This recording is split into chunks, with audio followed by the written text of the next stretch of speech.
இந்த இயல் மின்னிதழ் சார்பில் மாதா மாதம் ஏதேனும் ஒரு குறிப்பிட்ட தலைப்பில் வல்லுநர்கள் உரை நிகழ்த்துவது பயனுள்ளதாக இருக்கும் என்ற முன்மொழிவை உதயசங்கர் அவர்கள் வைத்தார்.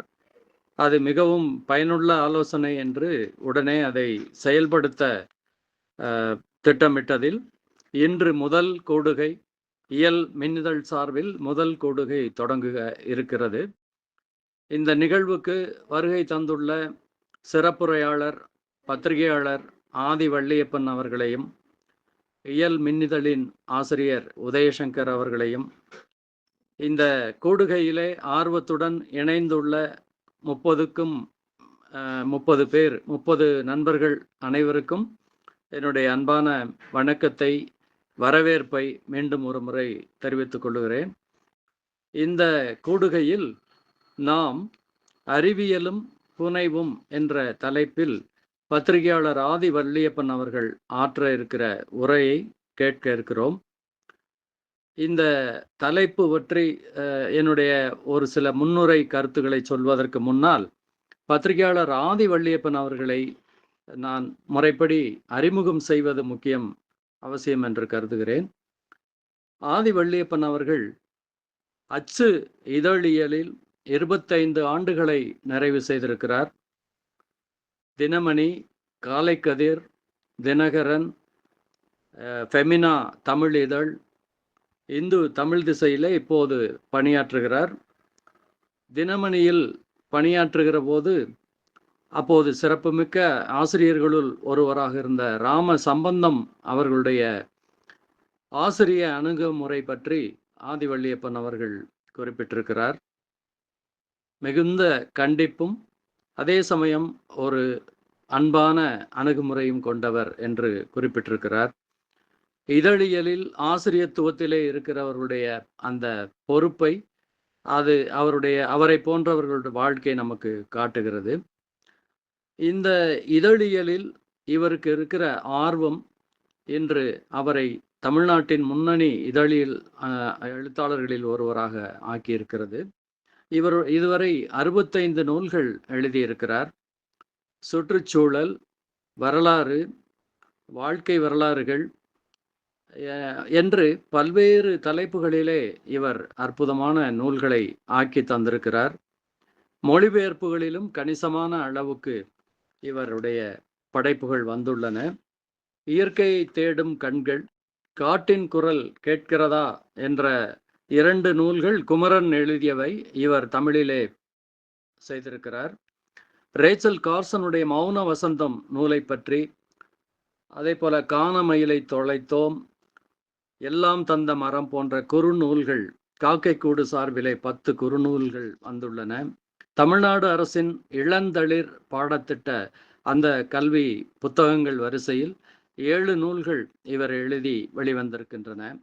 இளையோருக்கு கார்ல் மார்க்ஸை அறிமுகம் செய்திருக்கிறார்.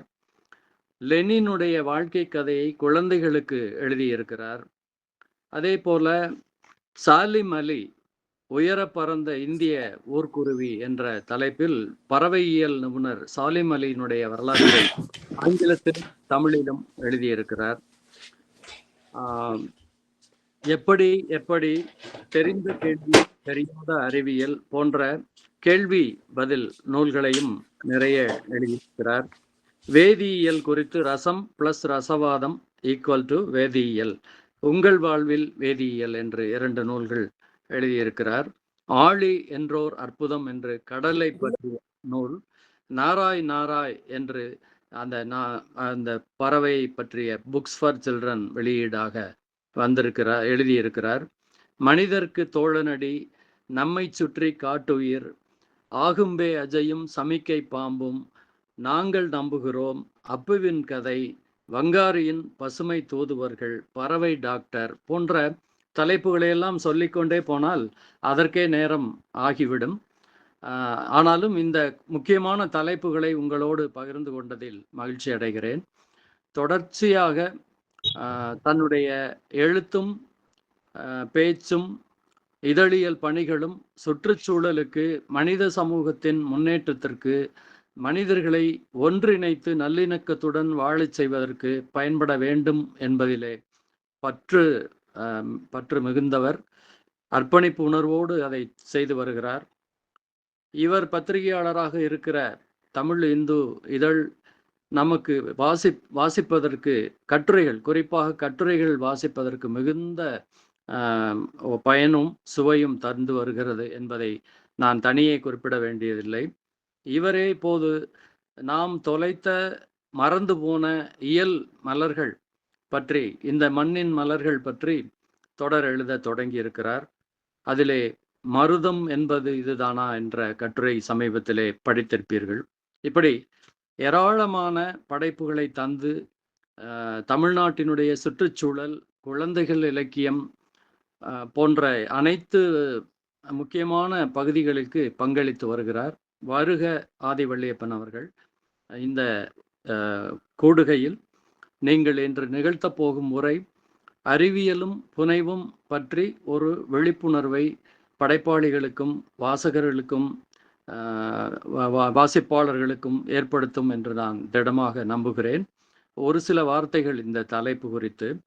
அறிவியல் என்பது முற்றிலும் இலக்கியம் போன்ற கற்பனையான அம்சங்களுக்கு அது முற்றிலும் வேறானது, அது முற்றிலும் வேறு துறை, சொல்லப்போனால் எதிரானது என்று ஒரு பரவலாக ஒரு கருத்து இருக்கிறது. அறிவியல் எதையுமே நிரூபணம் செய்தால்தான் அது அறிவியல் என்று, அப்படியான அது சரியான நிபந்தனைகளை குறிப்பிடுவார்கள். ஆனால் நம்முடைய பழைய காலத்திலிருந்து இன்று வரை அறிவியல் என்பது கலைக்கும் இலக்கியத்திற்கும் அரண் சேர்ப்பது, அது துணையாக நிற்பது, ஒன்றிணைந்து ஒரே ஒத்திசைந்து போகக்கூடியது என்பதை இன்று அவருடைய உரை நமக்கு விளக்க இருக்கிறது. அதில் ஓரிரு உதாரணங்களை மட்டும் நான் குறிப்பிட்டு அவருடைய உரைக்கு வழிவிடுகிறேன். லியனார்டோ டாவின்சியை நாம் அறிவோம். அவர் மிகப்பெரிய மாபெரும் ஓவியர், உலக புகழ்பெற்ற அந்த ஓவியர் வெறுமனே ஓவியங்களை மட்டும் வரைந்தவர் அல்ல. அவர் மிகச்சிறந்த பொறியியலாளராகவும் கணித இயலாளராகவும் இருந்திருக்கிறார். அவர் போகிற போக்கில் கிறுக்கிய நூற்றுக்கணக்கான ஓவியங்கள் பின்னால் பல கண்டுபிடிப்புகளுக்கு வித்திட்டன என்பதை நாம் அறிவோம். அதே போல இந்திய அறிவியல் அறிஞர் மேக்நாத் சாகா, அவர் 137 ஆய்வுக் கட்டுரைகளை எழுதியவர். அவர் அவர் உலக வான் இயற்பியலின் தந்தை என புகழப்படுபவர். ஆனால் அவர் எழுதியுள்ள கட்டுரைகளில் கணிசமான கட்டுரைகள் தொல்லியல் வரலாறு பற்றிய கட்டுரையை எழுதியிருக்கிறார். மானுடவியலும் அறிவியலும் பற்றி எழுதியிருக்கிறார். மொழி, தாய்மொழி மூலம்தான் கற்றுத்தருவது சிறந்தது என்று சொல்லக்கூடிய வகையிலே மொழியியல் பற்றி எழுதியிருக்கிறார். அவர் எழுதாத துறையே இல்லை என்று சொல்லக்கூடிய அளவுக்கு பல்வேறு அறிவியல் சார்ந்த துறைகளை மட்டுமன்றி இலக்கியம் சார்ந்த சமூக இலக்கியம், சமூக அறிவியல் இலக்கியம் சார்ந்தும் ஏராளமாக எழுதியிருக்கிறார். இப்படி நாம் பலரை குறிப்பிடலாம். நேரம் கருதி நான் இந்த அளவிலே நான் நிறைவு செய்கிறேன். இலக்கியமும் அறிவியலும் ஒன்றோடு ஒன்று இணைந்தது. ஒரு மரத்தின் இரு கிளைகளைப் போல மனித சமூகத்தின் முன்னேற்றத்திற்கு பயன்படக்கூடியது. அந்த வகையிலே இன்று ஆதிவள்ளியப்பன் அவர்கள் ஆற்றப்போகும் உரையை மிகுந்த ஆவலுடன் உங்களைப் போலவே நானும் கேட்க காத்திருக்கிறேன். அன்புக்குரிய ஆதிவள்ளியப்பன் அவர்கள் இப்போது அறிவியலும் புனைவும் என்ற தலைப்பிலே உரையாற்ற இருக்கிறார். எல்லோருக்கும் வணக்கம். இன்னைக்கு கொடுக்கப்பட்டிருக்கக்கூடிய தலைப்பு வந்து சிறார் படைப்புகளில் அறிவியலும் புனைவும். இயல் ஆசிரியர் குழுவில் நடந்த விவாதத்துக்கு பின்னாடி இந்த தலைப்பை வந்து பேசுமாறு எனக்கு வந்து கொடுத்தாங்க. பொதுவாக நான் வந்து ஒரு அறிவியல் அறிஞர் கிடையாது. நிச்சயமா நான் வந்து ஒரு அறிவியல் தொடர்பாளன், சயின்ஸ் கம்யூனிகேட்டர் அப்படின்னு வந்து சொல்லலாம். அறிவியல் அறிஞருக்கும் மக்களுக்கும் நடுவில் இருக்கக்கூடிய ஒரு அறிவியல் தொடர்பாளர் அப்படிங்கிற நிலைமையிலேருந்து தான் வந்து இன்னைக்கு இந்த தலைப்பை வந்து நான் அணுக போறேன். இன்னொன்று, இது வந்து ஒரு விவாதத்துக்கான குறிப்புகள். இந்த தலைப்புல சிறார் படைப்புகளில் அறிவியலும் புனைவும் அப்படிங்கிற ஒரு தலைப்புல நம்ம எல்லாரும் சேர்ந்து கலந்துரையாடுவதற்கான ஒரு தொடக்க நிலை குறிப்புகளா வந்து இந்த விஷயங்களை வச்சுக்கலாம் அப்படின்னு நான் வந்து நினைக்கிறேன். நவீன தமிழ் சிறார் இலக்கியம் அப்படிங்கிறது வந்து இன்னைக்கு ரொம்ப கவனம் பெறக்கூடிய ஒரு விஷயமா வந்து தமிழ்நாட்டுல மாறிட்டு இருக்கு. தேசிய அளவுல குறிப்பிடத்தக்க படைப்புகளை வந்து நம்ம உருவாக்குறதுக்கு முயன்றுகிட்டு இருக்கோம். அதுக்கான தயாரிப்புகள், அதுக்கான கள செயல்பாடுகள் தமிழ்நாட்டுல வந்து இப்ப நடந்துகிட்டு இருக்கு. நிறைய புதியவர்கள் வந்து தமிழ்ல எழுத வர்றாங்க. புதிய கருப்பொருட்கள் எழுதப்படுது. புதிய பாணிகள்ல எழுதுறதுக்கான முயற்சிகள் வந்து இங்க இப்ப தமிழ்ல நடந்துகிட்டு இருக்கு. இப்படி நிறைய விஷயங்கள் சமீப ஆண்டுகள்ல நடந்துகிட்டு இருக்கு. ஆனா ஆங்கிலத்துல எழுதப்படக்கூடிய முறைகள், ஆங்கிலத்துல சிறார் இலக்கியம் சொல்லப்படக்கூடிய முறை, அங்க அவங்க கையாளக்கூடிய துறைகள், இல்ல அவங்கள கையாளக்கூடிய மொழி நடை, இது எல்லாமே நம்ம தமிழோட ஒப்பிடும் பொழுது எந்த அளவுல இருக்கு அப்படிங்கிற ஒரு கேள்வியையும் நம்ம வந்து கேட்டு பார்த்துக்கணும் அப்படின்னு நான் நினைக்கிறேன். ஆங்கில மொழி வந்து ரொம்ப மேலானது அப்படிங்கிற ஒரு பார்வையிலேருந்து இதை பார்க்கணும்னு அவசியம் கிடையாது. இந்திய ஆங்கில சிறார் இலக்கியம் வந்து நம்ம நாட்டிலே வந்து புழங்கிக்கிட்டு இருக்கக்கூடிய ஒரு துறை. அந்த துறை வந்து நம்மளோட பல வகைகள்ல மேம்பட்டு இருக்கு நடைமுறையில. அந்த அளவுல நம்ம ஒப்பிடுறது வந்து தேவை அப்படின்னு நான் நினைக்கிறேன். நம்மளுக்கு எது வந்து நம்மளை விட ஒரு பெட்டரா இருக்கக்கூடிய ஒரு விஷயத்தோட தான் நம்ம ஒப்பிட்டுக்க முடியும். ஸோ அது வந்து ஒரு மேல்நிலை அப்படின்னு நினைக்காம நம்மளை விட இன்னும் சிறப்பா கையாளக்கூடிய ஒரு துறையை வந்து நம்ம ஒப்பீட்டா எடுத்து பார்த்துக்கணும். இந்த வகையில நம்ம வந்து சரியான ஒரு திசையில தான் செல்றோமா, நம்மளுடைய நூல்கள், சிறார் நூல்கள் வந்து அறிவியல் சார்ந்தோ இல்ல அறிவியல் முறைப்படியோ உருவாக்கப்படுதா அப்படிங்கிற கேள்வி வந்து ரொம்ப முக்கியமானது. அதுல இருந்து நம்ம இந்த பேச்சை வந்து தொடங்கலாம். தமிழ்நாட்டுல பொதுவா வந்து கடந்த ஒரு 60 ஆண்டுகள் 75 ஆண்டுகள் எடுத்துக்கிட்டோம் அப்படின்னா மேடை பேச்சு அப்படிங்கிறது வந்து ரொம்ப முக்கியமா நம்ம சமூகத்துல வந்து ஒரு முக்கியமான ஒரு அங்கமா இருந்திருக்கு. பலருமே தமிழ்நாட்டுல சமூகத்துல பொது வெளிக்கு வர்றவங்க எல்லாருமே பேச்சை வந்து பழக்கப்படுத்திக்கணும், பேச்சுல வந்து நம்ம ஒரு பெரிய ஆளாகணும் அப்படின்னு வந்து விரும்புவாங்க. 10,000 ஆண்டுக்கு பின்னாடி எழுத்து பக்கமான ஒரு கவனம் வந்து திரும்பி இருக்கு. அதுக்கு முன்னாடியுமே எழுத்து இல்லைன்னு அர்த்தம் கிடையாது, எழுத்து இருந்தது. ஆனா வந்து வெவ்வேறு துறைகள்ல எழுதக்கூடிய ஒரு ஆர்வம் வந்து 10,000க்கு பின்னாடி வந்து பெருகிச்சு. அதுல வந்து சிறார் இலக்கியம் சார்ந்தும் எழுதுறதுக்கு நிறைய பேர் வந்து இப்ப வந்துகிட்டு இருக்காங்க கடந்த ஒரு 10-15 ஆண்டுகளா. இப்படி எழுதும் பொழுது அறிவியல் சுற்றுச்சூழல் சார்ந்து என்னையே நான் ஒரு உதாரணமா எடுத்துக்கணும் அப்படின்னு நான் சொன்னேன்னா, அறிவியல் சார்ந்தோ சுற்றுச்சூழல் சார்ந்தோ எழுதும் பொழுது எனக்கு வந்து முதல்ல ஒரு விஷயம், நம்ம ஒரு கட்டுரையோ இல்ல ஒரு புத்தகமோ எழுத போறோம் அப்படின்னா ஒரு சின்ன அளவுல எனக்கு ஒரு பயம் இருக்கு. அது எழுத முடியுமா முடியாதா அப்படிங்கிற பயம் கிடையாது. நம்ம எழுதக்கூடிய ஒரு படைப்பு வந்து சரியாகவும் ஆதாரங்களோட அடிப்படையிலையும் அறிவியல் பூர்வமாகவும் இந்த 3 அம்சங்கள் நம்ம எழுதக்கூடிய படைப்பு வந்து சரியா இருக்கணும், ஆதாரங்கள் அடிப்படையில இருக்கணும், அறிவியல் பூர்வமா இருக்கணும். அதுக்கான பொறுப்பு வந்து ஒரு எழுத்தாளருக்கு இருக்கு. அந்த தன்மைகளோட நம்ம எழுதுறோமா அப்படிங்கிறது தான் வந்து அந்த பயங்கிற மாதிரி. சமீபத்துல சில ஆண்டுகளா கண்டே ஊத்தி வச்சுக்கிடுங்க, நான் எனக்கு மிச்சத்தை ஊத்திட்டு யாரு இல்ல அது இது பண்ணிட்டாங்க. சமீபத்திய சில ஆண்டுகளா வந்து அறிவியல் பார்வையோட நம்மளுடைய சிறார் இலக்கியம் எழுதப்படணும் அப்படின்னு சொல்லி நான் மட்டும் கிடையாது, பலர் வந்து தமிழ்நாட்டுல வந்து வலியுறுத்திட்டு வராங்க. இது வந்து அப்படி வலியுறுத்தும் பொழுது சிலருடைய பார்வை என்னவா இருக்கு அப்படின்னா, புதியவங்க வந்து எழுதக்கூடாதுன்னு சொல்றீங்களா, இல்ல புதிய துறைகளை பற்றி துறை சாராதவங்க எழுதுறதுக்கு எதிர்ப்பா வந்து இப்படி சொல்லப்படுதா அப்படிங்கிற ஒரு தவறான ஒரு புரிந்து கொள்ளல் வந்து இருக்கு. எதுக்கு சும்மா இந்த மாதிரி அறிவியல் பார்வை, அறிவியல் ரீதியில சரியா எழுதணும் அப்படிங்கிற ஒரு சத்தம் வந்து எழுது அப்படின்ற மாதிரியா ஒரு சிலர் வந்து கேள்வி எழுப்பலாம். இது இன்னைக்கு வந்து நம்ம அதை கொஞ்சம் ஓரளவுக்கு விரிவா நம்ம பார்க்கலாம் அப்படின்னு நினைக்கிறேன். அறிவியல் துறை அப்படின்னு நம்ம எடுத்துக்கிட்டோம்னா, அறிவியல் அப்படிங்கிறது வந்து முதல் கட்டமா ஆதாரங்களோட அடிப்படையில திட்டவட்டமான உண்மைகளை கொண்டதுதான் வந்து அறிவியல். முதல்ல விஷயம் ஆதாரம் வேணும் அறிவியலுக்கு, அப்புறம் திட்டவட்டமான உண்மையா இருக்கணும். அப்புறம் இந்த ஆதாரங்கள் திட்டவட்டமான உண்மைகளை கொண்டு ஒரு அறிவியல் வழிமுறை அப்படிங்கிறது ஒண்ணு இருக்கு.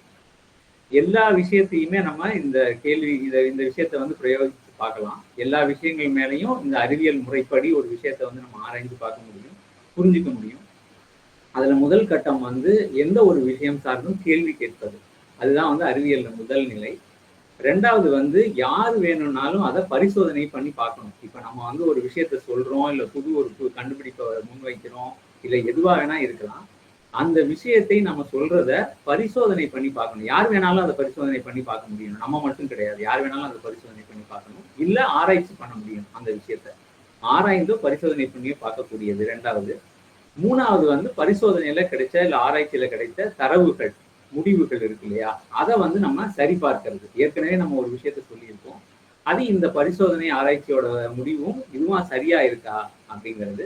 மூணாவதா வந்து நமக்கு கிடைச்ச வெவ்வேறு கட்டத்துல நம்ம செஞ்சு பார்த்த பரிசோதனைகளோ ஆராய்ச்சிகளோட அடிப்படையில கிடைக்கக்கூடிய முடிவுகளை வந்து பகுப்பாய்வு செய்து நம்ம முடிவை கொடுக்கறதா வந்து அறிவியல் வழிமுறை. இந்த 4 கட்டங்கள்: கேள்வி கேட்பது, பரிசோதனை செய்வது, பரிசோதனையோட தரவுகளை சரிபார்ப்பது, அந்த கடைசியா கிடைக்கக்கூடிய முடிவின் அடிப்படையில் பகுப்பாய்வு செய்வது. இந்த 4 வழிமுறை அப்படிங்கிறது வந்து அறிவியல் வழிமுறைன்னு நம்ம சொல்றோம்.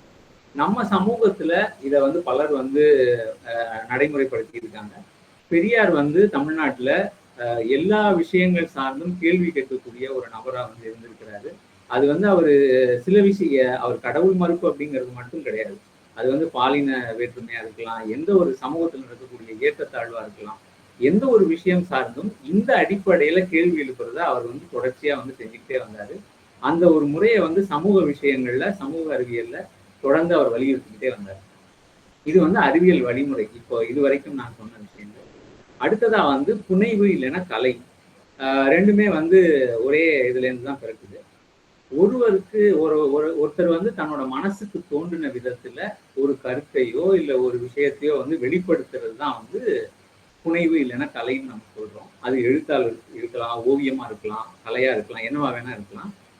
முதல்ல இன்னொரு விஷயம், இந்த எழுத்தும் படைப்பும் நமக்காக நம்ம பண்ணிக்கிறது கிடையாது, சமூகத்துக்காக தான் அந்த விஷயத்த வந்து நம்ம படைக்கிறோம். நம்மளே வாசித்து நம்மளே நம்ம படைப்பை பார்த்து சந்தோஷப்பட்டுக்கிறதுக்காக நம்ம எதையும் படைக்கிறது கிடையாது. மற்றவர்கள் படிக்கணும், மக்கள் படிக்கணும் அப்படிங்கிறதுக்காக தான்.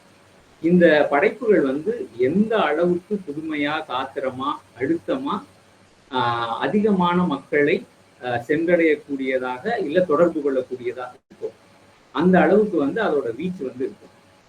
எந்த ஒரு படைப்பு புதுமை, காத்திரம், அழுத்தம், தொடர்பு கொள்ளக்கூடிய தன்மை, இந்த அம்சங்கள்ல வீரியமா இருக்கக்கூடிய படைப்புகள் பரவலான மக்கள் கிட்ட வந்து போகும், தலைமுறையை கடந்து கூட வந்து நீடிக்கும். இதுக்கு வந்து நிறைய உதாரணங்கள் நமக்கு வந்து தனியா தேவையில்லைன்னு நினைக்கிறேன். பாரதி, தாகூர்ல ஆரம்பிச்சு வைக்கம் முகமது பஷீர், பல பேர் நம்ம வந்து ஒரு பெரிய பட்டியல் வந்து போடலாம். ரொம்ப எளிமையா எல்லாருக்கும் தோன்றக்கூடிய பெயர்கள்ல நான் இப்ப சில விஷயங்களை சொன்னேன். அப்போ அறிவியல் அப்படிங்கிற வழிமுறை அப்படிங்கிறத பார்த்துட்டோம். புனைவு படைப்பு அப்படின்னா என்னங்கிறத பார்த்துட்டோம். கலைப்படைப்பு, இலக்கிய படைப்பு அது ரெண்டுக்குமான அடிப்படைகள் இது ரெண்டுமே. இந்த நேரம் இப்ப வந்து நம்மளுடைய தலைப்பு வந்து இந்த ரெண்டும் வந்து அறிவியலும் இலக்கியமும், அறிவியலும் கலையும் சேருதா இல்ல விலகுதா, எந்த அளவுக்கு சேருது எந்த அளவுக்கு விலகுது அப்படிங்கிறது நம்மளுடைய தலைப்பு. 2300 வருஷத்துக்கு முன்னாடி ஆர்கிமிடிஸ் வந்து சொன்ன ஒரு வார்த்தை, யுரேகா யுரேகா அப்படின்னு கத்துன ஒரு வார்த்தை வந்து நம்ம எல்லாருமே அறிவியல் புத்தகங்கள் படிச்சிருக்கோம். அவருக்கு வந்து ஒரு வித்தியாசமான ஒரு நெருக்கடி. அந்த நாட்டோட ராஜா வந்து ஒரு தங்க இதை கொடுக்குறாரு, கிரீடத்தை. அது வந்து முழுக்க தங்கத்தால செய்யப்பட்டதா இல்ல அது வந்து கலப்பட தங்கத்தால செய்யப்பட்டதா, அதை வந்து அந்த கிரீடத்தை உருக்காம கண்டுபிடிக்கணும் அப்படிங்கறதுதான் வந்து ஆர்கிமிடிஸ் முன்னாடி இருந்த ஒரு சவால். இதை வந்து அப்போ அவரு மூளையில வந்து இந்த விஷயம் வந்து ஓடிக்கிட்டே இருக்கு. அப்போ ஆர்கிமிடிஸ் என்ன பண்ணியிருப்பாரு, அவர் வந்து ஒரு அடிப்படையில வந்து ஒரு தத்துவ அறிஞர், ஒரு அறிவியல் அறிஞர். எப்படி இந்த விஷயத்தை கண்டுபிடிக்கிறது, அந்த கிரீடத்தை உருக்க முடியாது, ஆனா அது வந்து நிஜமாவே தங்கத்தினால செய்யப்பட்டதா அப்படிங்கிறத கண்டுபிடிக்கணும். அப்ப அவர் என்ன பண்றாரு, தன்னோட மூளையை பயன்படுத்தி கடுமையா யோசிச்சிருப்பாரு, சிந்திச்சிருப்பாரு.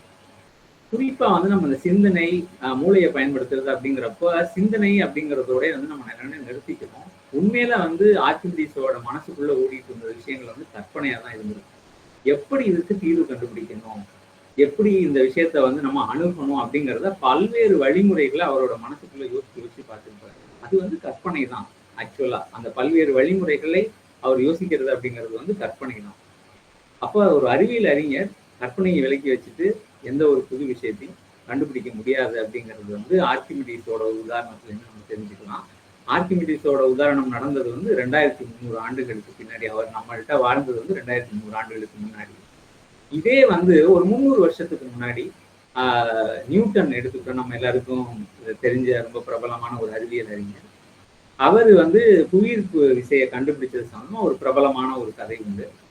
ஆப்பிள் மரத்துக்கு கீழே அவர் படுத்து உட்காந்துருந்தாரு. அப்ப மேல இருந்து ஒரு ஆப்பிள் விழுந்துச்சு. இது வந்து முழுக்க முழுக்க கதை. அது வந்து நமக்கு புத்தகங்கள் வழியாகவும் வாய்மொழியாகவும் சொல்லப்படக்கூடிய ஒரு கதை அது. அதுல பெரிய அளவுக்கு உண்மை இல்லை. ஆனா நியூட்டன் வந்து ஆப்பிள் மரத்தை பார்த்தது உண்மை, அதுல எந்த சந்தேகமும் இல்லை. அவர் தலையில ஆப்பிள் விழுந்துச்சா, அவர் கீழே படுத்திருந்தாராங்கிறதான் கதையை ஒழிய, ஆப்பிள் மரத்தை பார்த்து அவருக்கு ஒரு சிந்தனை, திருப்பி நான் சொன்ன மாதிரி ஒரு கற்பனையான ஒரு விஷயம் வந்து தோன்றுச்சு.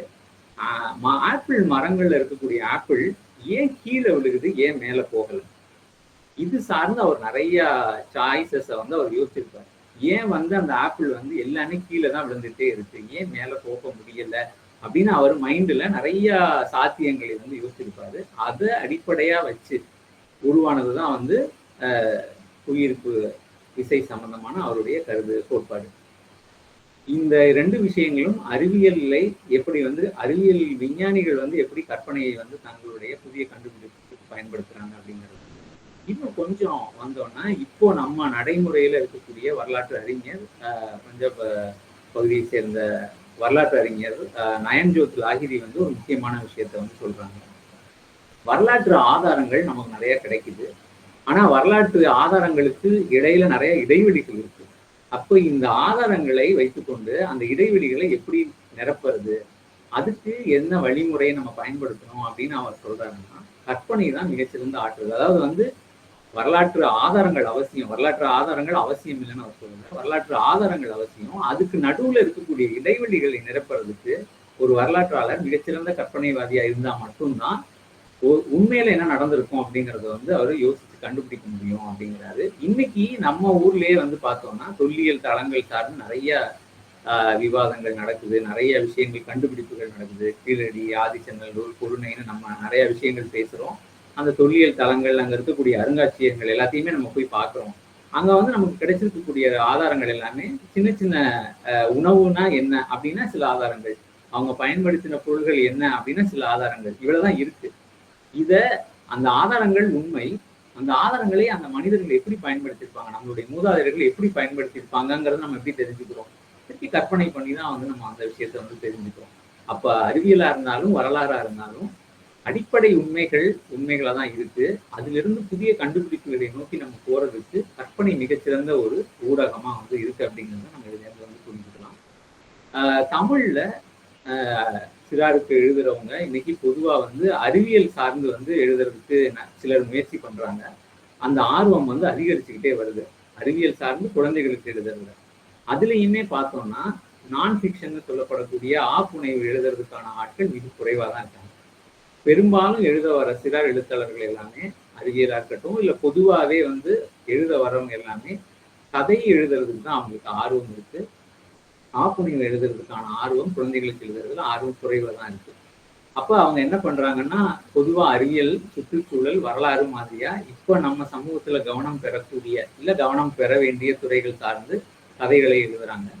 அதுல என்ன நான் ஒரு விஷயம் என்ன பாக்குறேன் அப்படின்னா, நம்ம சமூகம் வந்து நிறைய விஷயங்கள் கத்துக்கிட்டு முன்னோடியா இருந்தாலும் கூட நம்மளுடைய சமூகத்துல அறிவியல் பார்வை இல்ல அறிவியல் மனோபாவம் அப்படிங்கிறது வந்து பொதுவாகவே வந்து பெரிய அளவுல இல்லை. மற்ற ஐரோப்பிய நாடுகளையோ மற்ற இடங்களையோ ஒப்பிட்டோம் அப்படின்னா நம்மள்ட்ட அந்த அளவுக்கு இல்லை. அப்போ நம்மளுடைய கல்வி புலங்கள்லையுமே நம்ம வந்து இந்த மாதிரியான துறைகளை அறிவியலை வந்து ஒரு பாடமா படிக்கிறோம். அறிவியல் கருவிகளை, தொழில்நுட்ப கருவிகளை நம்ம வந்து தினசரி பயன்படுத்துறோம். ஆனா நம்மளுடைய செயல்பாடுகள், அன்றாட செயல்பாடுகளோ இல்ல நம்மளுடைய வேலைகளோ நம்மளுடைய பார்வையோ வந்து அறிவியல் பூர்வமா பெரும்பாலான நேரம் வந்து எல்லா நேரமும் அறிவியல் பார்வையோட தான் இருக்கமா, ஒரு சமூகமா நம்ம அறிவியல் பூர்வமா சிந்திக்கிறோமா, தனி நபர்கள் சிந்திக்கிறது வேற, ஒரு சமூகமா நம்ம எப்படி சிந்திக்கிறோம் அப்படின்னு பார்த்தா பெரும்பாலான நேரம் அறிவியல் பூர்வமான சிந்தனை வந்து நிறைய சிக்கலுக்கு உண்டான ஒரு விஷயமா தான் இருக்கு.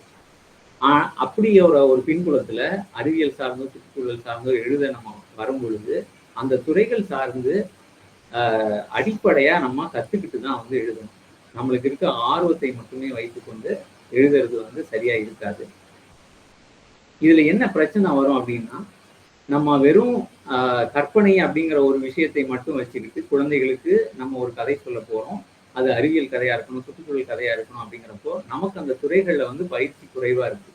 வெறும் கற்பனையை மட்டுமே அடிப்படையாக கொண்டு அந்த துறைகள் சார்ந்து எழுத நம்ம வர்றப்ப நிறைய சிக்கல்கள் வருது. ஏன்னா அறிவியலுக்கு எதிராகவே சுற்றுச்சூழலுக்கு எதிராகவே பல கதைகள் வந்து எழுதப்பட்டிருக்கு. நான் அந்த உதாரணங்களை வந்து ரொம்ப ஆழமா போக்க வேண்டாம்னு நான் நினைக்கிறேன். ஏன்னா அது வந்து இன்னும் நம்ம இந்த துறை சார்ந்து நிறைய பயணிக்க வேண்டியிருக்கு, தொடக்க நிலையில தான் இருக்கும் அப்படிங்கிறது. ஆனா இப்படி கற்பனையை மட்டுமே அடிப்படையா வைத்துக்கொண்டு சுற்றுச்சூழல் சார்ந்தும் அறிவியல் சார்ந்தும் கதைகளை எழுதும்போது இருக்கிற சிக்கல் எங்க கொண்டு போய் நிறுத்தலாம் அப்படிங்கிறதுக்கு சில உதாரணங்களை வந்து நம்ம சமூகத்துல இருந்து நான் சில உதாரணங்களை சொல்லணும்னு நினைக்கிறேன். பிள்ளையார் பால் குடிக்கிறாருன்னு ஒரு கற்பனை வந்து சில 10 ஆண்டுகளுக்கு முன்னாடி ரொம்ப பிரபலமா இருந்தது. அதே மாதிரி இலங்கைக்கும் நம்மளுடைய ராமேஸ்வரத்துக்கும் நடுவுல இருக்கக்கூடியது ராமர் கட்டின ஒரு பாலம் அப்படின்னு வந்து ஒரு கற்பனை இருந்தது. இன்னைக்கு வந்து கிரகணம் வந்துருச்சு அப்படின்னா அந்த நேரத்துல வந்து நம்ம சாப்பிடக்கூடாது, வீட்டை விட்டு வெளியில போகக்கூடாது. இது வந்து ஒரு கற்பனையான ஒரு விஷயம்தான்.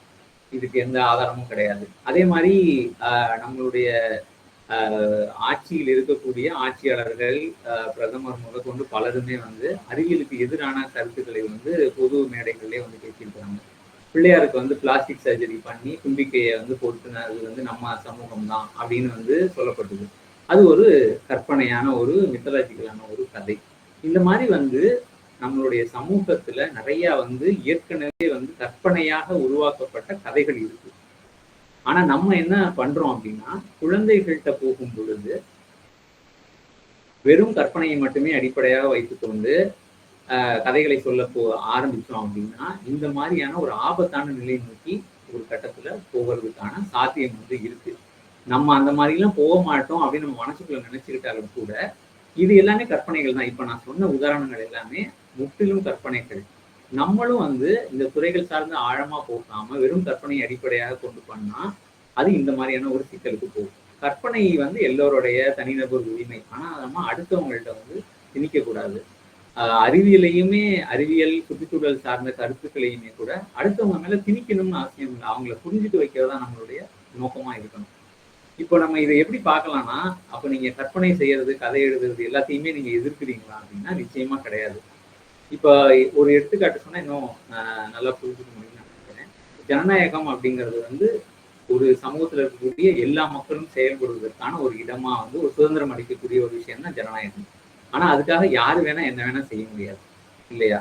அதுக்கு சில அடிப்படையான கட்டுப்பாடுகள் இருக்கு. இப்ப நம்ம ஒரு ஆடை அணியறது ஒரு ஒரு தனிநபரோட சுதந்திரம் சொல்றோம். ஆனா பொது வெளிக்கு வரும் பொழுது நம்மளே வந்து அந்த ஆடை அணிவதற்கு அடிப்படையான சில கட்டுப்பாடுகளை வச்சிருக்கோம். அதை முற்றிலும் வந்து தூக்கி போட்டுட்டு நம்ம பண்ண முடியாது. அதே தான் வந்து நம்ம இந்த இடத்துல கதைகள் எழுதும் பொழுது அறிவியல் சுற்றுச்சூழல் வரலாறு சார்ந்த கதைகள் எழுதும் போதும் நம்ம வச்சுக்கணும். அப்படி வச்சுக்கிட்டா மட்டும்தான் நம்ம சமூகத்துல அறிவியல் பார்வை, அறிவியல் மனோபாவத்தை வளர்த்துக்கிட்டது வந்து சாத்தியப்படும்.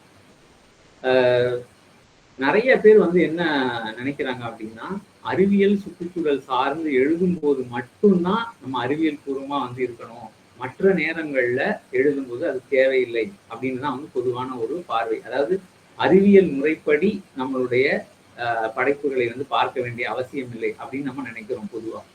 ஆனா என்னன்னா, இப்போ நம்ம வந்து நிறைய வந்து வேறுபாடுகளை வந்து பார்த்தோம். ஜாதி வேறுபாடு, மத வேறுபாடு, இனம், நிறம், பாலினம், இந்த மாதிரியான வேறுபாடுகள் உலகத்துல காலங்காலமா நிலவி வந்திருக்கு.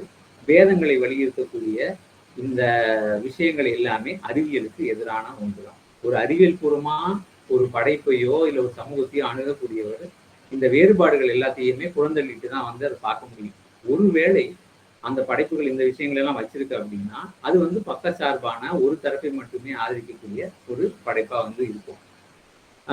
அதே மாதிரி இந்த சமூகத்துல கெட்டி தட்டி போன பல விஷயங்கள், காலங்காலமா நம்ம சுமக்கக்கூடிய அழுக்குகள் வந்து கேள்வி கேட்காம அந்த விஷயங்களை இருக்கிற மாதிரியே சொல்லுது ஒரு படைப்பு அப்படின்னா அது நிச்சயமா அறிவியலுக்கு எதிரான ஒரு படைப்பா தான் வந்து இருக்க முடியும். இது இன்னும் ஒரு நெருக்கமான ஒரு உதாரணத்தை சொல்லணும்னா, நம்ம நிறைய பேருக்கு வந்து பட்டப்பெயர்கள் வச்சு அழைக்கிறோம். அந்த பட்டப்பெயர்கள் எல்லாமே வந்து அவங்க மேல ஒரு தவறான அடையாளம் சுமத்தக்கூடியதாகவும் தவறான முத்திரை குத்தக்கூடியதாகவும் தான் இருக்கு. அது வந்து ஒரு மனிதரா இருக்கலாம், இல்ல வந்து ஒரு விலங்கா இருக்கலாம், எதுவா வேணாலும் இருக்கலாம். அதுக்கு வைக்கக்கூடிய பட்டப்பெயர்கள் அப்படிங்கிறது அதை வந்து ஒரு படி கீழே இறக்குற மாதிரி தான் இருக்கு. இதுவுமே வந்து அறிவியலுக்கு எதிரான ஒரு பார்வை தான். ஆரம்பத்துல நான் ஒரு விஷயம் சொல்லியிருந்தேன் இல்லையா, அதாவது வந்து நான் ஏதாவது ஒரு விஷயம் இந்த துறைகள் சார்ந்து எழுதுறதுக்கு முன்னாடி எனக்கு ஒரு சின்ன பயம் வரும் அப்படின்னு நான் சொல்லியிருந்தேன். எதனால அந்த பயம் அப்படின்னா, அதை இன்னும் கொஞ்சம் விரிச்சு சொல்லணும் அப்படின்னா, அறிவியல் சார்ந்து நம்ம எழுதுறப்போ என்னதான் நம்ம அறிவியல் சார்ந்து பேசினாலும் எழுதினாலும் நம்ம மேல நிறைய காலங்காலமா நம்ம சுமந்துட்டு வரக்கூடிய தவறான விஷயங்கள், நம்ம சமூகத்தில் இருக்கக்கூடியது, நம்ம குடும்ப அமைப்புகளில் இருக்கக்கூடிய விஷயங்கள் இந்த அறிவியல் பூர்வமான பார்வையை தாண்டி நம்ம மேல ஆதிக்கம் செலுத்தும். அப்போ நம்ம வந்து தொடர்ந்து நம்மளை கேள்வி கேட்டுக்கிட்டே இருக்க வேண்டிய ஒரு நிலை இந்த சிறார் படைப்பாகட்டும், அறிவியல் புதுப்பித்தல் சார்ந்த எழுத்தா இருக்கட்டும் ரொம்ப அவசியமா இருக்கு. இன்னொன்னு, நம்ம எல்லாருமே அறிவியலை வந்து படித்திருந்தாலும் கூட, ஒரு நம்ம பலர் வந்து அறிவியலை வந்து ஒரு பாடமா இல்ல ஒரு பட்டப்படிப்பா படித்திருந்தாலும் கூட, அந்த துறைகள் சார்ந்த ஆழமான ஒரு பார்வையோ, நம்மளுடைய நடைமுறை வாழ்க்கையில அந்த பார்வை வந்து ஆதிக்கம் அது வந்து நம்மளை வழி நடத்தக்கூடியதாகவோ இன்னைக்கு இல்லை. அப்படிங்கிறப்போ அறிவியல் பூர்வமா ஒரு கட்டுரையோ இல்ல ஒரு கதையோ நம்ம எழுதுறோம் அப்படின்னா, குழந்தைங்களுக்கு எழுதுறோம் இல்ல பெரியவங்களுக்கு எழுதுறோம் அப்படின்னா, அந்த துறை சார்ந்த நபர்களிடம் வந்து நம்ம அந்த விஷயத்த வந்து படைப்பணுமா அவசியமா காட்டணும். அது எந்த படைப்பா வேணாலும் இருக்கலாம். சுற்றுச்சூழல், அறிவியல், வரலாறு சார்ந்த எந்த துறை சார்ந்த படைப்பா இருந்தாலும் அந்த துறையிலேயே விற்பனர்கள் இருப்பாங்க. அவங்கள்ட்ட காட்டி இந்த விஷயம் வந்து சரியாதான் இருக்கா, இன்னைக்கு அந்த துறையில கண்டுபிடிக்கக்கூடிய விஷயங்களோட நம்ம எழுதியிருக்கிற விஷயங்கள் ஒத்து போகுதா அப்படிங்கிறது வந்து ரொம்ப அவசியம். ஏன்னா இந்த எழுத்து எல்லாமே நம்ம யாருன்னே தெரியாதவங்க தான் படிக்க போறாங்க. நம்ம எழுத்த படிக்க போறவங்க யாருங்கிறது நம்ம நேர்ல பார்க்க போறதே கிடையாது. நமக்கு தெரியாத யாரோ சிலர் அதை புத்தகங்களை படிக்க போறாங்க. அப்புறம் இந்த எழுத்து அப்படிங்கிறது வந்து காலங்காலமா இருக்கக்கூடாது. நம்ம ஒரு தவறை செஞ்சுட்டோம் அப்படின்னா அந்த படைப்பு வந்து காலங்காலமா தவறாவே வந்து கடத்தப்பட்டுக்கிட்டே இருக்கு. ஸோ இந்த பொறுப்பு வந்து நமக்கு ரொம்ப அவசியம். இப்ப நான் பேசுன இந்த விஷயங்கள் எல்லாமே வச்சுக்கிட்டு நான் வந்து எந்த உதாரணங்களுமே நேரடி உதாரணங்களுமே இல்லாம இந்த 2 அறிவியலுக்கும் இலக்கியத்துக்குமான தொடர்புகள், விலகலும், இணையதளம் பத்தி நான் சொல்லியிருக்கிறேன். உதாரணங்கள் இருக்கா அப்படின்னு நான் கேட்டேன்னா, ரொம்ப பிரபலமான உலக அளவிலான பல உதாரணங்கள் வந்து நம்ம சொல்ல முடியும். நான் வந்து ஆப்புனைவு உதாரணங்களையும் சொல்றேன், படைப்பு ரீதியிலான உதாரணங்களையும் நான் வந்து சொல்றேன். 1962 ரேச்சல் கார்சன் அமெரிக்கால வந்து உலக பிரபலமான ஒரு விஞ்ஞானி, அமெரிக்காவை சேர்ந்த ஒரு விஞ்ஞானி, சைலண்ட் ஸ்பிரிங் மௌன வசந்தம் அப்படிங்கிற ஒரு புத்தகத்தை வந்து எழுதினாங்க. அது வந்து அறிவியல் சார்ந்த ஒரு புத்தகம், ஆனா சூழலியல்ல மிகப்பெரிய புரட்சியை ஏற்படுத்தின ஒரு புத்தகம். அப்போ நம்ம என்ன நினைப்போம், இந்த அறிவியல் புத்தகம், சூழலியல் புத்தகம் எப்படி இருக்கும் அப்படின்னு நினைப்போம். அந்த புத்தகம் முழுக்கவே வந்து ஒரு வறட்சியான ஒரு மொழியில நிறைய வந்து டேட்டாவை வச்சு ரொம்ப படிக்கவே கஷ்டமான ஒரு நடையில இருக்கும்னு தான் நம்ம பொதுவா அறிவியல் எழுத்து அப்படின்னு நினைச்சோம்னா இருக்கும் அப்படின்னு நினைப்போம். ஆனா மௌன வசந்தம் வந்து எடுத்து படிச்சு பாருங்க, அந்த அளவுக்கு கவித்துவமா அந்த தலைப்பே வந்து அவங்க வந்து சைலன்ஸ் ஸ்பிரிங்னு ரொம்ப கவித்துவமா வந்து வச்சிருக்காங்க. ஒரு கதை மாதிரி தான் வந்து அந்த புத்தகமே வந்து தொடங்கும். கொஞ்சம் கொஞ்சமா வந்து அவங்க அந்த அறிவியல் விஷயங்களை வந்து ஒரு கதை மாதிரியே விவரிச்சுக்கிட்டே போவாங்க. ரொம்ப சுவாரஸ்யமான ஒரு மொழி நடையில வந்து அவங்க எழுதியிருப்பாங்க. சி ட்ரையாலஜி அப்படிங்கிற ஒரு இன்னொரு 3 புத்தகங்கள் கொண்ட ஒரு தொகுப்பையும் வந்து ரேச்சல் கார்சன் எழுதியிருக்காங்க. இந்த புத்தகங்கள் எல்லாமே வந்து படைப்பு ரீதியில ரொம்ப முக்கியமான புத்தகங்கள். சரி, ஓகே, இது வந்து பெரியவங்களுக்கான ஒரு ஆப்புனைவு நூல். குழந்தைகளுக்கான அறிவியல் நூல்கள்ல வந்து ஏதாவது வந்து உதாரணம் இருக்கா அப்படின்னா, ரொம்ப முக்கியமான ஒரு உதாரணம் வந்து மேஜிக் ஸ்கூல் பஸ் அப்படிங்கிற ஒரு புத்தக வரிசை. ஜோயன்னா கோல், ப்ரூஸ் டீகன் அப்படிங்கிற 2 பேர் எழுதின நூல். இது ஒரு நூல் வரிசை. தொடர்ந்து அறிவியல் கோட்பாடுகளையும் அறிவியல் விஷயங்களையும் ரொம்ப வந்து சுவாரஸ்யமா கதை மாதிரி இப்போ ஒரு உடல் உறுப்புகளை வச்சு அந்த மேஜிக் ஸ்கூல் பஸ்ல விவரிக்கிறாங்க அப்படின்னா, அந்த பஸ் வந்து நம்மளுடைய உடம்புக்குள்ளேயே போகும். அந்த குழந்தைங்க எல்லாம் நம்ம உடம்புக்குள்ளேயே போய் ஒவ்வொரு உள்பாகமா பார்ப்பாங்க. அதோட வேலைகள்லாம் என்ன செய்யுது, அது எப்படி இருக்கு, அதோட முக்கியமான வேலைகள் என்ன, இது எல்லாமே வந்து அவங்க உடம்புக்குள்ளேயே போய் பார்க்குற மாதிரி வந்து வரைஞ்சு அந்த விஷயங்களை வந்து ஒரு கதை மாதிரி விவரிச்சு வந்து சொல்லப்பட்டிருக்கும். இது மாதிரி பல விஷயங்கள் வந்து அந்த நூல் வரிசை வந்து கையாண்டிருக்கு. தமிழ்ல வந்து பத்மாவதி மா அப்படிங்கிற பேர்ல வந்து சுத்தி விடன்ல இந்த கான்செப்டை பின்பற்றி அவங்க ஒரு தொடர் வந்து எழுதினாங்க. அதுவும் வந்து ரொம்ப பிரபலமானுச்சு. நம்ம ரஷ்ய நூல்கள், ரஷ்ய சிறார் இலக்கிய நூல்கள் எடுத்துக்கிட்டோம் அப்படின்னா, அதுல கணக்கற்ற உதாரணங்கள் அறிவியல்ல வந்து எந்த அளவுக்கு சுவாரஸ்யமா உண்மையிலிருந்து விலகாம அதே நேரம் வந்து சுவாரஸ்யமா சொல்ல முடியும் அப்படிங்கிறதுக்கு. தேனி வளர்க்கறது அப்படின்னு ஒரு விஷயம் இருக்கு. தேனி வளர்க்கறத வந்து ஒரு ரொம்ப சாதாரண விஷயமா நம்ம வந்து நினைப்போம். ஒரு பள்ளியில இருக்கக்கூடிய ஸ்கவுட் மாணவர்கள் வந்து தேனி வளர்க்கறதுல என்ன மாதிரியான சிக்கல்களை சந்திக்கிறாங்க அப்படிங்கிறத பத்தி கோலியா சின்சினின் நாட்குறிப்புகள் அப்படிங்கிற ஒரு ரஷ்ய நாவல் வந்து வந்திருக்கு. அதே மாதிரி பல உதாரணங்கள் புத்தகங்களை வந்து சொல்லலாம். நான் ஃபிக்ஷன்ல எடுத்துக்கிட்டோம்னா ரஷ்ய இலக்கியங்கள்ல தண்ணீர் ஏன் ஈரமாய் உள்ளது, சுற்றுச்சூழல் சார்ந்து எடுத்துக்கிட்டோம்னா இயற்கை விஞ்ஞானியின் கதை, இந்த மாதிரி வந்து ரஷ்ய புத்தகங்கள் மட்டுமே தனியா வந்து நம்ம ஒரு நாள் வந்து பேசலாம். அந்த அளவுக்கு வந்து அறிவியலை சுவாரஸ்யமா வந்து அவங்க சொல்லியிருக்கிறாங்க. எப்படின்னா உண்மையிலிருந்து ஒரு அடி கூட விளக்காம. சரி, நம்ம இது எல்லாமே வந்து ரஷ்ய உதாரணங்கள், அமெரிக்க உதாரணங்களா சொல்லிக்கிட்டு இருக்கோம். இந்தியாவில் அந்த மாதிரி எதுவும் புத்தகங்கள் இல்லையா அப்படின்னு கேட்டா, போன நூற்றாண்டுலேயே பேகம் ரொக்கையா ஷெகாவத் ஹுசைன் எழுதி தமிழ்ல வந்த கீதாவும் சாலை செல்வம் தொடரும் மொழிபெயர்த்த சுல்தானாவின் கனவு, இது வந்து ஒரு பெண்ணிய கதை. அந்த பெண்ணிய கதையில இன்னைக்கு நம்ம பேசிக்கிட்டு இருக்கக்கூடிய சூரிய ஒளியிலிருந்து வர மின்சாரம் எடுக்கக்கூடிய விஷயங்கள், பறக்கக்கூடிய கார்கள், இது எல்லாத்தையும் பத்தி ஆண்கள் வந்து வீட்டுல வேலை செய்வாங்க, பெண்கள் வந்து வெளியில இருக்கக்கூடிய சமூக விஷயங்கள்லாம் அவங்க செய்வாங்க. அது ஒரு கற்பனையான ஒரு கதை, ரொம்ப முக்கியமான ஒரு சின்ன கதை தான். அதாவது அறிவியல் வந்து எதிர்காலத்துல எப்படிலாம் இருக்கும் அப்படிங்கிறத அந்த சுல்தானாவின் கனவு புத்தகம் வந்து ரொம்ப சின்ன புத்தகம், அதே நேரத்துல ரொம்ப முக்கியமான ஒரு புத்தகம். இது இந்தியாவிலே வெளியான ஒரு கதை. இப்போ வந்து இதெல்லாமே வந்து அறிவியலை வந்து மிகச்சிறப்பா கையாண்ட சில புத்தகங்களுக்கான உதாரணங்கள்.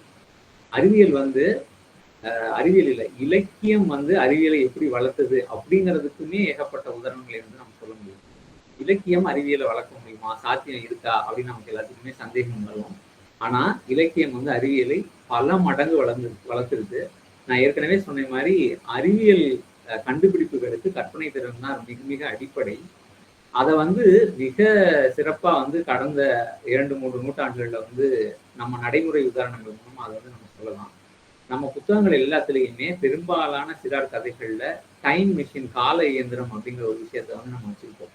இன்னைக்கு வரைக்கும் வந்து சலிக்கவே சலிக்காத ஒரு உத்தியா இருக்கு டைம் மிஷின் அப்படிங்கிறது. இந்த டைம் மிஷின் அப்படிங்கிற ஒரு கான்செப்டை முதல்ல எழுதுனது வந்து ஹெச்ஜி வெல்ஸ் அப்படிங்கிற ஒரு ஆங்கில எழுத்தாளர் தான். இது எந்த அளவுக்கு கால இயந்திரம் நிஜத்துல கிடையாது, ஆனா வந்து அவர் எழுதின அந்த கான்செப்ட் அப்படிங்கிறது நம்ம நாஸ்டாலஜியாவா, நம்ம போகவே முடியாதுன்னு நினைக்கக்கூடிய விஷயத்துக்கெல்லாம் நம்மளை இட்டு செல்லக்கூடிய ஒரு உத்தியா வந்து இலக்கியத்துல வந்து நிலை பெற்றிருக்கு. இதுல இருந்து இன்னும் கொஞ்சம் நகர்ந்தோம் அப்படின்னா, ஜூல்ஸ் வேர்ன் வந்து உலகம் அறிந்த ஒரு எழுத்தாளர், அறிவியல் கதைகளின் தந்தை அப்படின்னு தான் அவரோட பேரு. இன்னைக்கு நம்ம பயன்படுத்திட்டு இருக்கக்கூடிய நீர்மூழ்கி கப்பல் அப்படிங்கிறது 20,000 Leagues Under the Sea அப்படிங்கிற நூலில் அவர் முன் வச்ச ஒரு விஷயம்தான். அதுக்கு முன்னாடி வந்து நீர்மூழ்கி கப்பல் அப்படிங்கிறது கிடையாது. அதே மாதிரி இன்னைக்கு நம்ம விண்வெளி விஷயங்கள் பற்றி பேசிட்டு இருக்கோம். இன்னைக்கு கூட வந்து நம்ம சுபன்சு சுக்லா வந்து இந்தியாவிலேருந்து விண்வெளிக்கு போயிருக்கிறாரு. அந்த மாதிரியான விண்வெளி வீரர்கள் பயன்படுத்தக்கூடிய விண்வெளி உடை, அதை பற்றி முதல்ல எழுதுனது வந்து ஜூல்ஸ் வேர்ன் தான். அதே மாதிரி விண்வெளிக்கு போகக்கூடிய ராக்கெட் பற்றி எழுதுனது ஜூல்ஸ் வேர்ன் தான். தொலைக்காட்சி அப்படிங்கிற ஒரு கான்செப்ட் உலகத்துல வர்றதுக்கு முன்னாடியே தொலைக்காட்சி பற்றி எழுதுனது வந்து ஜூல்ஸ் வேர்ன் தான். அதே மாதிரி விண்வெளி பயணம், நிலவுக்கு பயணம், இது மாதிரி வந்து பல விஷயங்களை பற்றி வந்து ஜூல்ஸ் வேர்ன் வந்து எழுதியிருக்கிறாரு அவருடைய புகழ்பெற்ற நூல்கள்ல. அதே மாதிரி கடந்த நூற்றாண்டில் இருந்த மிகச்சிறந்த அறிவியல் எழுத்தாளர் புனைகதையும் எழுதியிருக்கிறாரு, ஆப்புனையும் எழுதியிருக்கிறாரு. அவர் வந்து ஐசக் அசிமோவ். அவர் தான் வந்து நம்ம இன்னைக்கு உலகத்துல மிக பிரபலமாக இருக்கக்கூடிய ரோபாட்டுக்கான விதிகள், ரோபாட்டுங்கிறது அவருடைய காலத்துக்கு பின்னாடி வந்த ஒரு கண்டுபிடிப்பு. அந்த கண்டுபிடிப்புக்கான அடிப்படை விதிகள் யாரு உருவாக்குனா அப்படின்னா அது ஐசக் அசிமோவ் தன்னுடைய நூல்கள் உருவாக்குன விதிகள் தான். அதுல அந்த முதல் விதி என்னன்னா, தனது செயல்பாட்டாலேயோ இல்ல செயல்படாம இருக்கிறதுனாலயோ ஒரு ரோபாட் வந்து மனுஷனை பாதிக்கக்கூடாது. இதுதான் வந்து முதல் விதி. ஒரு மனுஷனை வந்து செயல்படுறதுனாலயோ செயல்படாம இருக்கிறதுனாலயோ ஒரு ரோபாட் வந்து பாதிக்கக்கூடாது. இந்த முதல் விதியை மீறினால்தான், ஒருவேளை அந்த முதல் விதியை மீறினா மனிதர்கள் அளிக்கக்கூடிய எந்த கட்டளைக்கும் அந்த ரோபாட் வந்து கீழ்பட்டே ஆக வேண்டும். மீறாம இருக்கிற வரைக்கும், முதல் விதியை மீறாம இருக்கிற வரைக்கும் மனிதர்களோட எந்த கட்டளைக்கும் அந்த ரோபாட் வந்து கீழ்ப்படியணும். அந்த முதல் 2 விதிகளுக்கு எதிராக இருந்தாலுடைய ஒரு ரோபாட் வந்து தன்னைத்தானே பாதுகாக்க தெரிஞ்சுக்கணும். அப்படின்னா அது தன்னைத்தானே பாதுகாக்க தெரியாது அப்படிங்கிறது தான் அவர் வந்து பாசிவ் வாய்ஸ்ல சொல்லியிருக்கிறாரு. இந்த 3 விதிகள் தான் வந்து இன்னைக்கு வரைக்கும் ரோபாட்டை உருவாக்குறதுக்கு அடிப்படையா இருக்கு. அதே மாதிரி ஒரு புகழ்பெற்ற ஆங்கில எழுத்தாளர் ஆர்தர் சி கிளார்க் தான் வந்து இன்னைக்கு நம்ம பயன்படுத்திட்டு இருக்கக்கூடிய செல்போனு மற்ற எல்லா விஷயங்களுக்குமான சிக்னல்ஸ் எப்படி வந்து அதுக்கான அந்த தொலைத்தொடர்பு செயற்கை கொள்கை மூலமா தான் இதெல்லாமே சாத்தியமாகுது. இதுக்கான அடிப்படை கோட்பாடுகளை எழுதினது வந்து ஆர்தர் சி கிளார்க். இது மாதிரி வந்து பல உதாரணங்களை வந்து நம்ம வெல்ஸ்ல ஆரம்பிச்சு கிளார்க்கு தொடங்கி பல பேரை வந்து சொல்லிட்டே போகலாம். இவங்க எல்லாமே அறிவியல் படைப்புகள்ல எதை வந்து ஒரு கற்பனையா சொன்னாங்களோ பிற்காலத்துல அந்த நடைமுறைக்கு அறிவியல் அறிஞர்கள் வந்து கண்டுபிடிச்சு கொண்டாங்க. இது மாதிரி அறிவியல் துறையையே நிர்ணயிக்கக்கூடியதா இலக்கிய உலகம் வந்து இருந்திருக்கு. நம்ம ஊர்ல வந்து இந்த மாதிரியான படைப்புகள் நான் வரணும்னு எதிர்பார்க்கல. நம்ம சிறார்களுக்கு எழுதக்கூடிய படைப்புகள் வந்து குறைஞ்சபட்சம் அடிப்படை உண்மைகளை மீறக்கூடாது. அந்த அடிப்படை உண்மைகளை மீறாம கற்பனை அடிப்படையில அவங்களுடைய அறிவியல் மனப்பான்மையையும் அறிவியல் பார்வையையும் தூண்டக்கூடியதான் நம்மளுடைய படைப்புகள். அது சுற்றுச்சூழல் சார்ந்து இருக்கலாம், அறிவியல் சார்ந்து இருக்கலாம். சுற்றுச்சூழலும் அறிவியலும் தனித்தனி கிடையாது, ரெண்டுமே ஒரே துறையை சேர்ந்தவை தான். இந்த துறைகள் சார்ந்து எழுதும் பொழுது அந்த மனப்பான்மையையும் அந்த பார்வையையும் அடுத்தடுத்த கட்டத்துக்கு வளர்த்தெடுக்கக்கூடியதா நம்மளுடைய சிறார் இலக்கியம் இருக்கணும் அப்படின்னு நான் வந்து நினைக்கிறேன். விவாதத்துக்கான குறிப்புகளா இந்த விஷயங்களை மட்டும் சொல்லி முடிக்கிறேன். தொடர்ந்து நம்ம பேசலாம்.